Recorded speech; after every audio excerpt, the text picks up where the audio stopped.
اسهل واسرع والذ حاجه ممكن توجديها لوليداتك للفطور. بنينه بزاف، سهله، اقتصاديه، والاهم من هذا انها صحيه. كندوي لكم على حريشات ديال الشعير بالزيتون، من اروع ما يكون. كيجيو هشاشين وممكن نحتفظوا بهم في الثلاجه مده طويله، كيبقاو رطبين، من اروع ما يكون. نتمنى فقط انكم ما تبخلوش عليا بلايكاتكم تعليقاتكم الفيديو، ونبداو على بركه الله. اول حاجه غادي نحتاجوا البلبوله. هنا انا خديت 500 غرام، يعني نص كيلو ديال البلبوله. غادي نعبروا لكم حتى بالكاس ديال العنبه بالنسبه للاخوات اللي ما كيتوفرش على الميزان. فهنايا غادي ناخذ الكاس وغادي نعبر به. غادي يعطيني 3 ديال الكيسان، والكاس الرابع ما عمرش، يعني 3 ديال الكيسان والكاس الرابع ناقصينه 2 ديال الاصابع. هنا بالنسبه ل 500 غرام غادي نضيف واحد القبيصه ديال الملحه. ما نكثروش الملحه لان الشعير كيكون مالح. وغادي نضيف هنا الزيت. هنا ممكن تضيفوا زيت زيتون او زبده او خليط بين زيت زيتون او زيت نباتيه، وممكن زيت نباتيه. غير يفضل ديروا زيت زيتون لانه كيكون صحي افضل. يعني كنديروا واحد ربع كاس تقريبا، ما يعادل 5 ديال الملاعق كبيره. غادي نعرك مزيان هذيك البلبوله حتى كتشرب هذاك الزيت او الزبده على حسب شنو ضفنا ليها. كيتلبسوا مزيان هذوك الحبيبات بالزيت. ومن بعد غادي ناخذ هنا الماء. هنا الماء غليان كيف ما كتشوفوا راه البخار باقي طالع منه. غادي نضيف هنا واحد الكميه، وغادي ناخذ شي ملعقه، وغادي نبدا هكذا نحرك هذيك البلبوله باش هكذا دوك الحبيبات ديال البلبوله كيتنفخوا وكيشربوا الماء وبالزربه. يعني كيوجد لي هذا الخليط هذا، ما كنحتاجش انني نخليه واحد المده طويله باش كيتشرب لي الماء.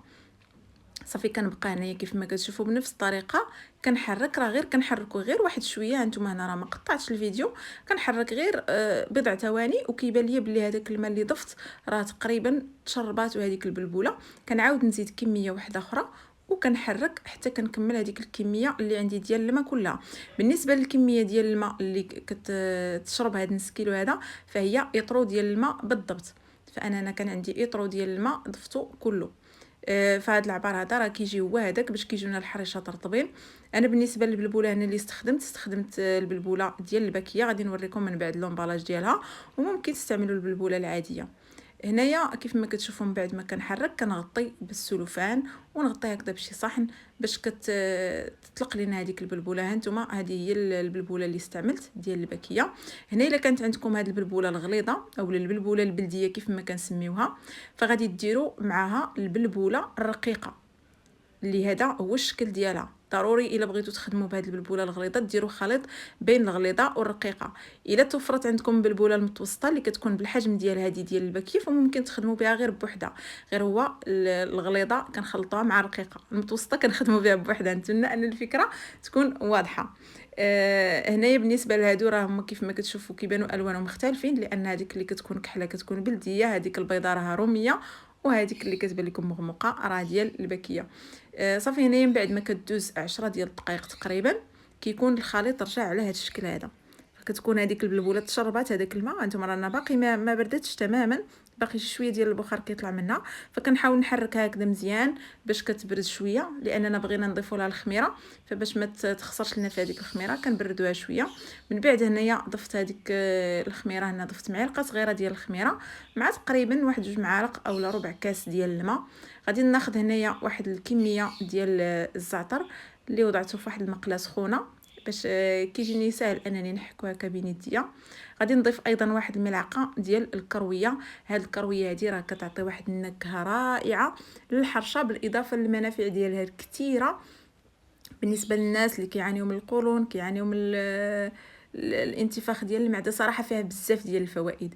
غادي نضيف هنايا تقريبا واحد 5 ديال المعالق ديال الدقيق ديال الفينو، وغادي نعرك هاد المكونات جيدا. فكنعركو مزيان حتى كيتخلط هذاك الفينو مع هذيك البلبوله، وكنخليوها كتفاعل في هذيك الخميره تقريبا واحد 5 ولا 6 ديال الدقائق، وغادي نرجع ليها. هنا بالنسبه للزيتون، الا ما توفرتوش على الزيتون مقطع مدور، فكتاخذوا الزيتون كحل كتقطعوا ليه الراس ديالو بالمقص، كتزولوا داك العظم وكتقطعوه هكذا كيجيكم دوائر.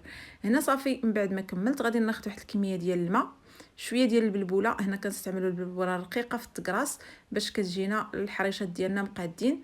وكان ممكن نخدموا بغلاقه اولا بهاد الباكيه الفرماج اولا بهاد لي سيركل هادو اللي توفروا عنده هاد لي سيركل، راه ممكن تخدموا بهم. ممكن تخدموا بالحجم الكبير اولا الصغير من طبيعه الحال.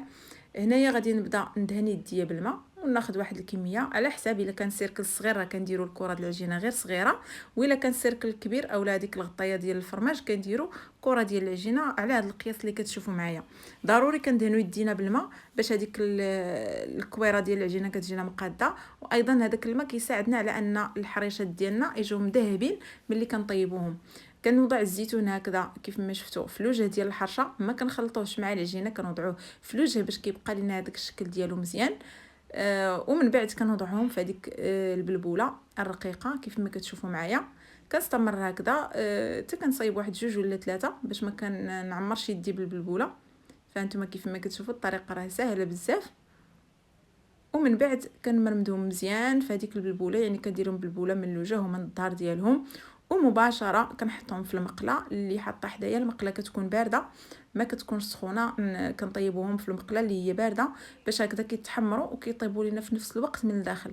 هانتوما انا كنديرهم في هذا الاطار ديال الفرماج، كنبصوا هكا كنتخلصوا. الا كانت شي بلبوله باقا من الفوق كنتخلصوا منها وكنوضعوهم مباشره في المقله.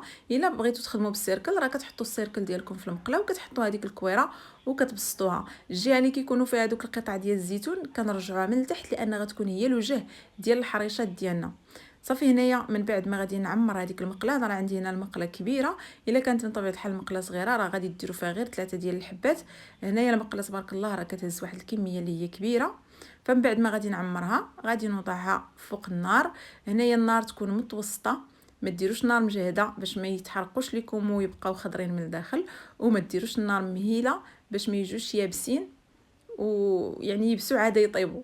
فضروري النار تكون متوسطه باش كيطيبوا وكيبقاو لينا رطبين. كنخليهم على الوجه ديالهم حتى كيبانوا لي دوك الحبيبات ديال البلبوله اللي في الجناب ديال الحريشات بداو كيتحمروا.